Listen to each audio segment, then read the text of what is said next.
Hey, what up, y'all? What up, y'all? This your roving reporter, LC the One, baby. LC the One to be exact, that is, aka Illmatic 124. And not the motherfucking gang numbers, man, but my actual jersey number I wore when I was in high school. And my warm-up jersey's on the back of my motherfucking chair at the crib.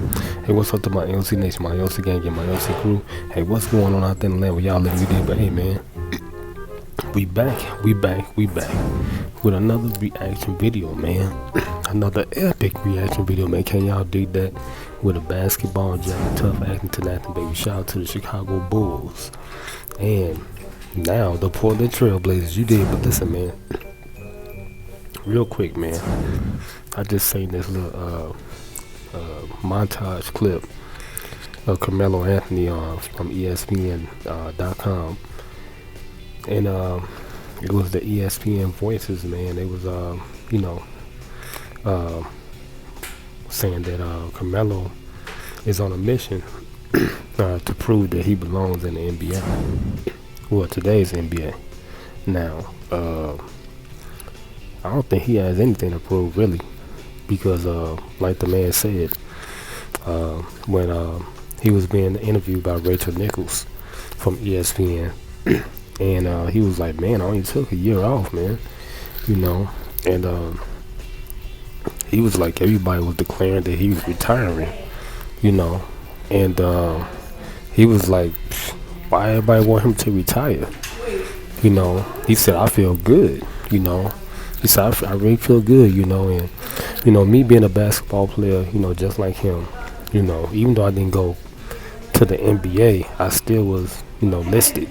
Because once you start playing high school basketball, that's when everything starts being recorded. All your stats and all that. So,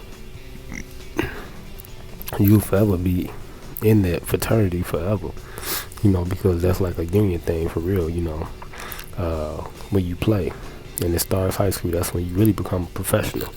So, Carmelo been a professional his whole life, man. After grammar school, he went to high school. He did good in high school. Him and LeBron, they did good out there. In high school, they was top prospects. He could have went pro, just like LeBron did, straight out of high school. But he went to Syracuse. He won the national championship.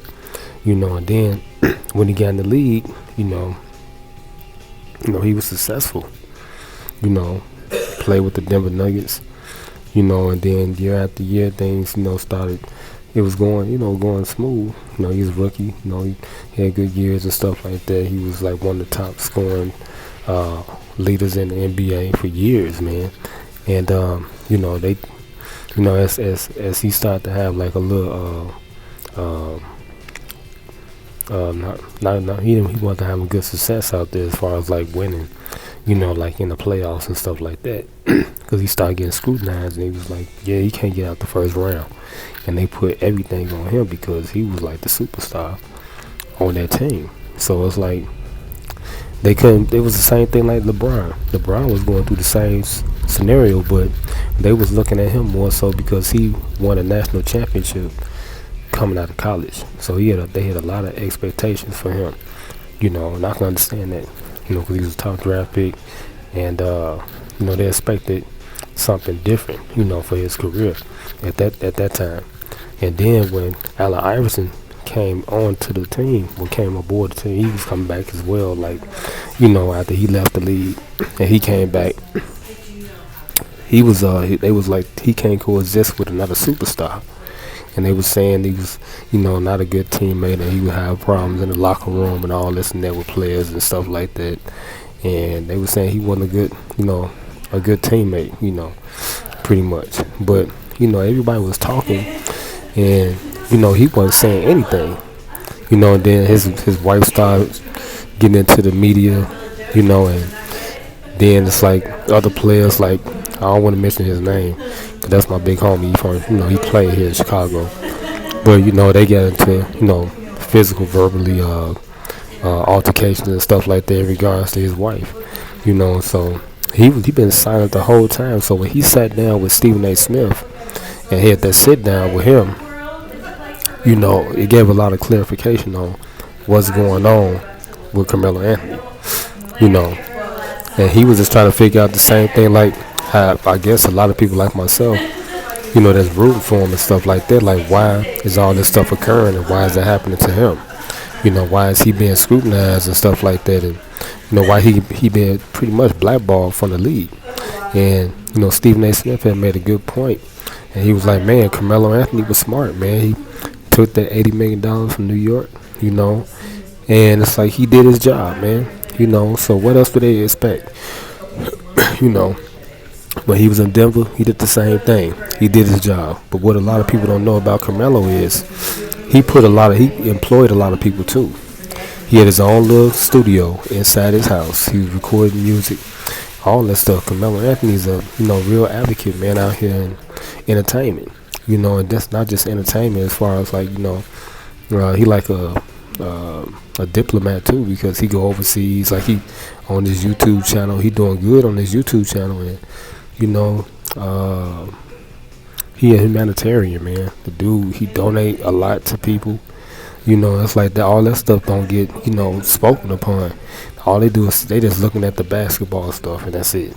But I mean, if you want to look at it from that standpoint, like, man, the dude was successful, man. He been successful his whole career in the NBA, man. Like, I can understand it why he wasn't playing, or people weren't calling him, because this dude is a superstar, man.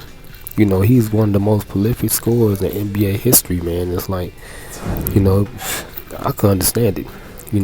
I kind of related to him because I went through that in high school. I wasn't getting started or nothing. I was an all-star shooter. My coach would rather sit me on the bench and then versus let me play. And everybody was like, man, let the man play. We could have won the championship if I was starting, but he had me coming off the bench as a sixth man.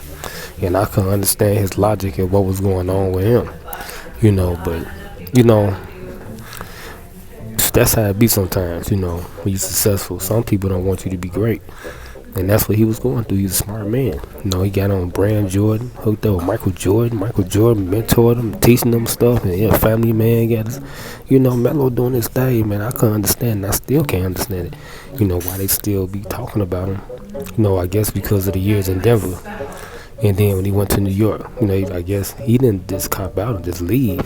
He stayed with that franchise almost until the end of his career.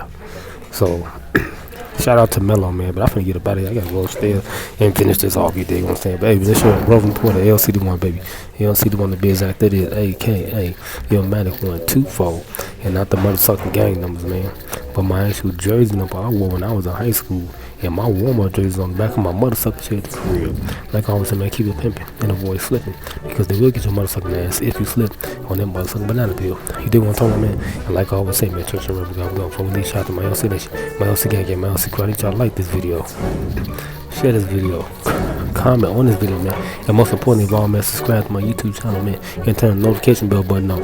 Thing, to get more exclusive dope content from Pimp Play Against Us, all about mine, baby. Like I always say, man, church and rebel, God, we on the 5, a 4, a 3, a 2, a 1, church, Yeah. Hey, man, I'm just gonna keep it 100 with y'all, man. That's for all y'all niggas out there, man. They're saying I ain't the OG, the original. Hey, man, you's a duplicate. You's a duplicate. You's a dude, nigga. You's a duplicate, nigga. You's a duplicate. You's a dude, nigga. And I'm the original motherfucking OG, nigga. Don't forget to get your custom t-shirts, you dig what I'm talking about, from LC the One. You see the custom prints all over the shirt, you dig what I'm talking about. We ain't playing no game. The custom sweater, you dig what I'm talking about, with the back end print on the same. I got the t-shirts as well, you dig, unisex, long sleeve, you dig. Now we got the full zip up, you dig what I'm talking about, stood up with the hood on it, stood up with the back print as well, you dig what I'm talking about. We ain't playing no game. And then I got the full zip up, custom with the pockets on it and stuff, you dig what I'm talking about, back print. legging, sleeve imprint. You dig what I'm talking about? Prints everywhere. Then I got the yoga pants. You dig what I'm talking about? Joggers. You dig what I'm talking about for men. And I got the crop new t-shirts for the ladies. You dig what I'm talking about? Look at that. She look comfortable in it. Then I got the sports bra. You dig what I'm talking about? Get the sports bra. You dig what I'm talking about? The back print. You dig what I'm talking about? The back print. You dig what I'm talking about? We ain't playing no game. And then I got the yoga pants for the ladies. You dig what I'm talking about? Biker booty shorts. You dig what I'm talking about? So that put that piece can round out. You dig what I'm talking about? Then I got the yoga leggings. You dig what I'm talking about? For ladies. So when she jogging and everything. And I got the capris right there with the custom LC right between the thighs. You dig? And I got the custom socks. You dig what I'm talking about? You ain't gonna find no more socks like that nowhere on the planet. And then last but not least, I got the LC the one jersey. You dig what I'm talking about? Then I got the back print on there. Look at that back print, look good. Then I got the Illmatic one, my street ball jersey with the 2-4 on it. And then I got the little sleeve pull-up bag right there for the ladies. You dig on drawstring bag. And then I got the real backpack. You know what I'm talking about? LC the one. Look at the back. Look at the front. You dig on look at the top. You dig what I'm talking about? Everything is looking good. You dig what I'm talking about? In LC the one's neighborhood. And then I got the X-Star iPhone 10 case. You dig what I'm talking about? And then I got the iPhone 6 case. 7, 8, 9. Just order what you want. And then I got the custom print. You dig what I'm talking about? LC the one, baby. And then I got the custom mug. And when you want to get drunk and drink and stuff to my stream. And then I got the snuggle pillow when you want to get snuggle with your lady. Yeah.